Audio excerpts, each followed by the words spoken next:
For today's video dol, dito na po tayo dol, panibagong banas-banas dol, panibagong anod-anod. Ito po ang tinatawag na margaha o buhangin. Ating ipaanod.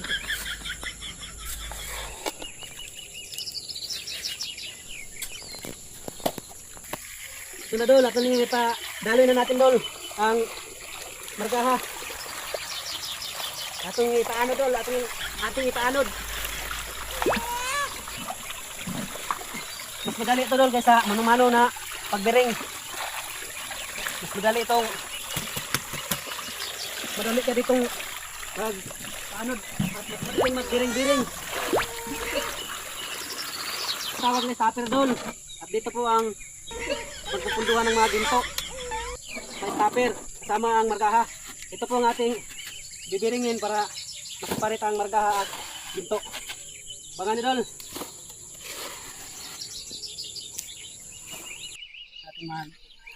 Banlas-banlas dol, magpaanod-anod ng margaha. Ito naman dol, bibiringin na natin dol, tirahin na natin dol. Ito po ang proseso dol, matapos magbanlas, magbiring-biring. Pagsiparit natin dol ang ginto at saka margaha. Hindi madali ang pagkuha ng ginto. Sobrang ginaw na dol. Lagi tayong humul-humul sa tubig.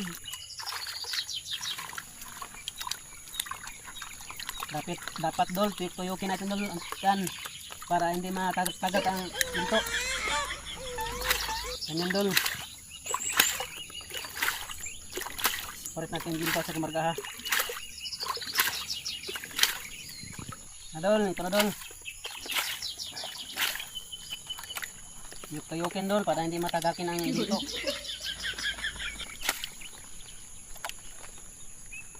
Dahil nito ginamitan ng mercury dol. Dahil sobrang mahal ng mercury.